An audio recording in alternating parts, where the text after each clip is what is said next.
बच्चा party, welcome to JRF अड्डा। मैं अदिति आप लोगों के लिए लेके आई हूँ कंप्लीट फेज 1 का जो रिव्यू है वो लेके आई हूँ। आप सभी लोगों का फेज 1 यानी कि 6 तारीख, 7 तारीख और 8 तारीख तीनों के दो शिफ्ट के जो आपके पेपर होने थे वो पेपर हो गए हैं। और आप सभी लोगों को बता दूं कि खुश इसलिए हूं क्योंकि बहुत सारे स्टूडेंट्स के रिव्यू मैंने आपको दिखाए, कमेंट सेक्शन में दिखाए, लाइव फ्रॉम सेंटर आप लोगों को रिव्यू दिखाया और बिल्कुल नेचुरल रिव्यू दिखाया है, कुछ भी मेडअप नहीं है या किसी भी बच्चे को हम पहले से नहीं जानते थे। तो आई होप कि आपने वो सब देखा होगा। मैं बहुत खुश हूँ क्योंकि ऐसा नहीं है कि पेपर बहुत ही ज्यादा आप लोगों के लिए ईजी बना, तो ऐसा भी नहीं है कि थोड़ा अनएक्सपेक्टेड बना। हाँ, आज की शिफ्ट में यानी कि 8 तारीख की शिफ्ट के अंदर कुछ ऐसे सवाल पूछे गए जिसकी वजह से पेपर 1 बच्चों को टफ लगा, बट मैं थोड़ा खुश हूँ क्योंकि मेरी वो पढ़ाई हुई चीज थी। और अगर किसी बच्चे ने गौर से देखा हो तो शायद यूट्यूब पे भी मैंने वो चीज आपको बताई हो। पेड मैच में तो ऑफकोर्स पढ़ाई है आप लोगों को ये सारी चीजें, तो मैं काफी खुश हूँ। तो आज आप लोगों को पूरा का पूरा एनालिसिस देने वाली हूँ। छोटा सा वीडियो है, बस आप लोगों को 2-4 चीजें हैं इंपॉर्टेंट जो बताने वाली हूँ, जो आपके लिए बहुत इंपॉर्टेंट है, स्पेशली जो फेज 2 वाले बच्चे हैं। अगर आप सभी लोगों को मेरे साथ में इस जर्नी में पार्टिसिपेट करना है, जून 2024 के लिए तैयारी करना चाहते हो और नए अपडेटेड सिलेबस के साथ में पढ़ना चाहते हो, वैसे तो पुराने सिलेबस में बहुत सारी नई चीजें हैं जो इस बार पेपर में पूछी गई है और अगर आपने उनको अभी तक टच नहीं किया था तो आप ज्वाइन कर सकते हो एटम 2.0। 20% डिस्काउंट अभी इस कोर्स पे चल रहा है।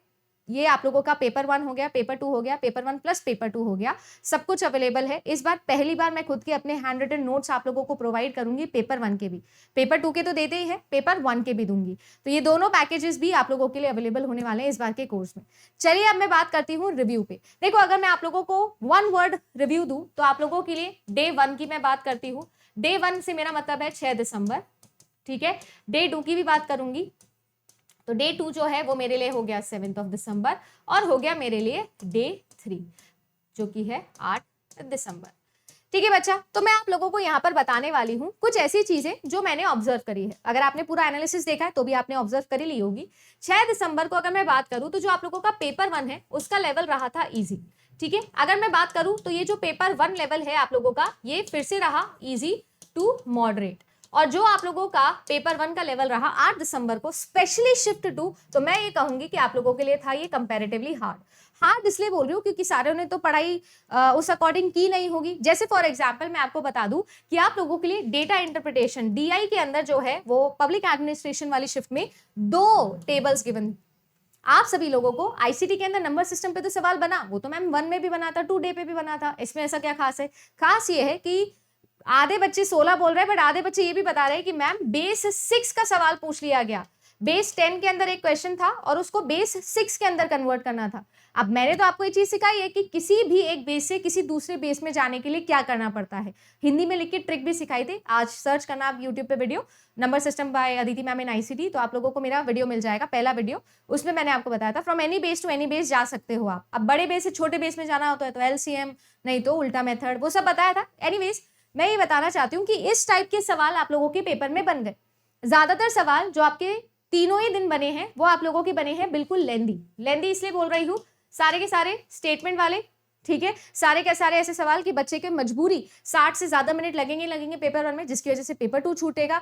और जो इंपॉर्टेंट चीज मैंने यहाँ पर नोटिस करी है कि जो पेपर 2 है वो आप लोगों के लिए जो है वो मॉडरेट से हार्डर वाली कैटेगरी के अंदर चला गया है।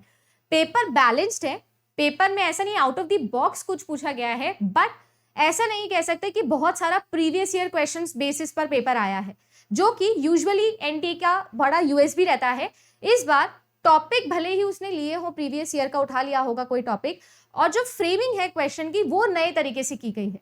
इसका एक सबसे बड़ा कारण ये है कि एनटीए को पैटर्न और सिलेबस चेंज करना है जून के लिए, तो उन्होंने इस बार क्या तरीका अपनाया है बच्चे को अडेप्टिव करने के लिए कि उन्होंने पेपर 2 के अंदर नए तरीके से या नए फॉर्म के अंदर फ्रेम करके क्वेश्चंस पूछे हैं, है ना। जैसे मैं अपने कंप्यूटर साइंस के अंदर बात करूं, मैनचेस्टर से क्वेश्चन आया बट नए तरीके से।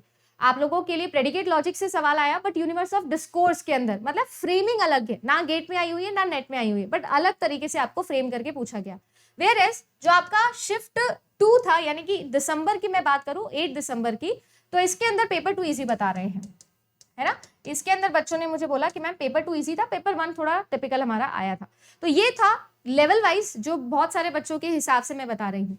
अब ज्यादातर बच्चे जो पेपर देखे हैं 7 तारीख तक, 6 और 7 तारीख को मैंने एक पोल डाला था टेलीग्राम में, आपको भी पता होगा अगर आप हो जेआरएफ अड्डा के टेलीग्राम चैनल पे, तो अप्रोक्सीमेटली 76% बच्चों ने ऐसे बोला कि मैम कट ऑफ इंक्रीज होगी।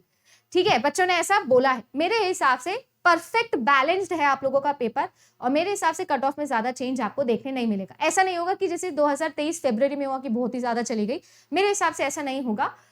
आप लोगों के लिए बैलेंस्ड ही रहा है, तो अगर बढ़ने का मुझे मतलब कम चांस लगता है। हाँ, बट ये भी नहीं बोलूंगी कि बहुत कम चली जाएगी, ऐसा भी नहीं होने वाला है। तो आपके लिए अप्रोक्सीमेटली जून के आसपास ही लगा लो कि कितना नंबर आपका बन रहा है।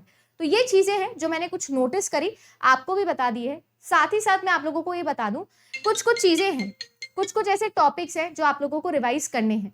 तो वो टॉपिक्स की एक लिस्ट मैं बना रही हूँ जो पूरे के पूरे फेज 1 में आए। उसका वीडियो भी आप लोगों के लिए बहुत जल्दी आ जाएगा उस अकॉर्डिंग, क्योंकि आपके पास में अभी जो है वो गैप है। 9 तारीख है, 10 तारीख है, फिर 11 को आपका पेपर है सुबह 10 बजे, तो आप 9 बजे, तो आपके पास में काफी समय है कि आप उन टॉपिक्स को एक बार दोबारा से रिवाइज कर लो।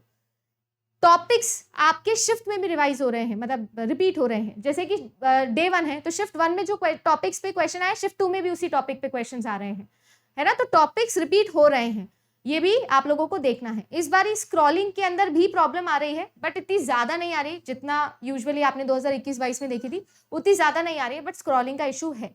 कंप्यूटर साइंस के पेपर में टेक्निकल इशू भी आया था, वो तो आना था ही, पेपर 2 कंप्यूटर साइंस है ना हमारा। तो ये सारी चीजें हैं जो मैंने आप लोगों को बताई। इसके अलावा आप तीनों दिन का एनालिसिस भी देख सकते हो सकता है कि कुछ और पेक्युलर चीज वहां पे मैंने मेंशन करी हो, बट हाँ ये चीजें हैं जो आपको याद रखनी है। हाँ, मैथमेटिकल रीजनिंग वाली बात ये मुझे बोलनी भी थी। मैंने 6 दिसंबर को भी एनालाइज करते हुए आपको ऐसे ऊपर लिखा था बोट एंड स्ट्रीम पढ़ जाना, क्योंकि ट्रेन पर क्वेश्चन आ रहा था, तो इसीलिए कह रही हूँ मैथमेटिकल रीजनिंग को छोड़ के जाना आप बिल्कुल भी अफोर्ड नहीं कर सकते हो। और अगर आपकी मैथ्स कच्ची है तो फिर बोल दूं एटलीस्ट ट्रिक वाला वीडियो तो रिवाइज कर जाना, या ट्रिक्स तो सीख ही जाना। एवरेज हो गया, एज हो गया, time and work, boat and stream, क्या बोलूं, मतलब तीनों ही दिन में वेराइटी ऑफ मैथमेटिकल रीजनिंग आई है, तो एटलीस्ट वो टॉपिक्स तो आपको रिवाइज करके जाने। ठीक है जी, तो आज के लिए बस इतना ही। उम्मीद करती हूँ कि आप इस अकॉर्डिंग रिवाइज करोगे और फेज 2 के लिए तैयार रहोगे। Good luck.